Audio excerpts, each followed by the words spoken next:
Hello? Sino to?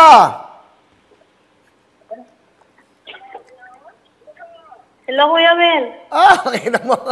Alam mo, nanonood kasi siya eh. Hello, sino to? Adalen! Pakinaan Kuya mo. Will! Adanel, pakinaan mo yung volume ng TV. Kuya Will! Thank you! Okay. Adanel, tiga saan ka?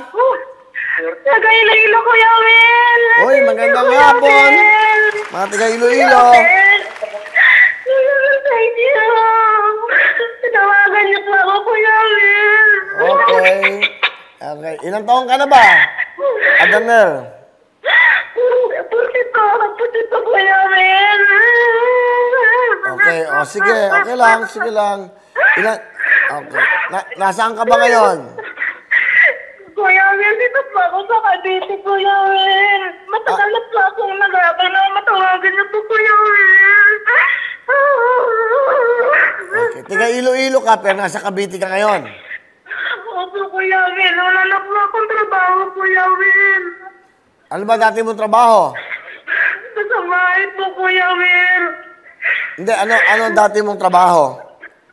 Kasambahay po. Kasambahay ka, kasambahay ka. Ngayon wala kang trabaho.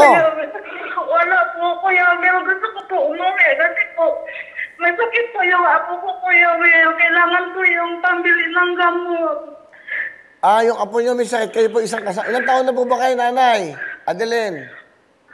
42 po, Kuya Will. 42 na po kayo. So ngayon, anak nyo, nasaan ang mga anak nyo? Nasa Iloilo. Opo, Kuya Will. At ang apo nyo naman ay merong karamdaman. Opo. Ano pa lang po, Kuya Will? One month pa lang po. Pero wala kayong pamasahe pa uwi ng Iloilo.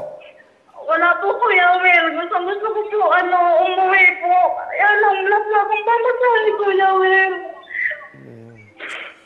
Sige. Ano po, Kuya Will? Matulungan niyo po ako, Kuya Will. Diba?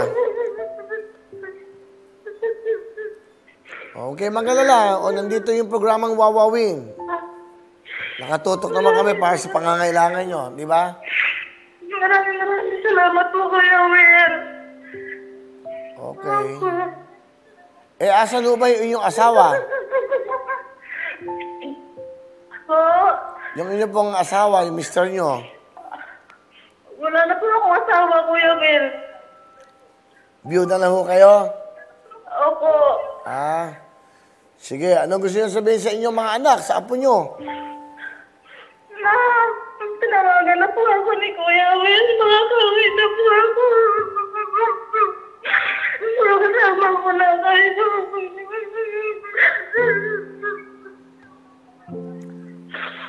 Nay, huwag na kayo malungkot. Sige, nandito naman ang programang ito para kahit papano di ba? Sa inyo pangangailangan. Nanay Adeline, ng taga Iloilo, pero siya po ay nakasambahay, nasa ano po siya, Cavite. Matagal na ba kayo hindi nakakauwi sa Iloilo? Opo, mga 6 years na po. Talagang gusto niyo na umuwi ng Iloilo? Opo. Okay, sige. Bago lahat, siyempre yung jacket, pwedeng hindi ibigayan para naalala nyo kayo. Para kasi niyayakap namin kayo Para niyayakap kayo ng jacket na yan. Ngayon, meron pa kayo. Pag uwi nyo, bigyan nyo ng regalo inyong apo. Ayan may tablet. Opo. Para makapag-aral, di ba? Opo. Kuya Will, thank you po. Maraming salamat po, Kuya Will. Dadagdagan ko na, pamasko nyo. Imbis na 25, gagawin ko na siyang 30,000 cash. Okay? Thank you po, Kuya Will. Thank you po. Maraming salamat po. Thank you po. Ano po kayo nalangit sa akin, Kuya Will? Huwag kayong malungkot. Ayan, kahit papano di ba? Alam ko naman, nagiging masaya kayo ngayon. Natawagan kayo. Malaking bagay po ng 30,000. Yung 10,000 bigay ng Lux White. At syempre, 20,000 bigay ng... Thank you po. Paano ba kayo uwi? Mag-aeroplano ba kayo o magbabarko? Magrururo po, Kuya Will. Mag-iingat kayo at alam niyo naman, madalas ang bagyo ngayon. Lalong-lalo kayo sasakay pag talagang maalon. Opo, thank you po. Kailan nyo binabalak umuwi? may pera na po, Kuya Will. O, padadala ko kagad to. Opo, Kuya Will, thank you po. Maraming salamat po. Aling Adeline, Po. tingnan niyo yung bulsa niyo. Tingnan niyo. Po. Tingnan niyo yung bulsa niyo. May bulsa ba kayo? Wala pong laman, Kuya Will. Oh, ito nga, Bibi, papadala namin, ha? Meron kayo, magkakalaman na yan ng 30,000, ha? Mag-ingat Thank po you kayo. Kuya Will. Thank you po. Okay, Merry Christmas. Ano gusto niyo sabihin? Maraming salamat po, Kuya Will, sa Luxury po, sa DNA po, lalong-lalo na po sa iyo, Kuya Will, sa Panginoon po. Maraming salamat po, Kuya Will. Mag-ingat po kayo sa biyahe niyo. Okay, Merry Christmas. Oh, huwag na kayo umiyak na, ha? Mag-ingat po. Bye-bye. Mawawin ang lahat.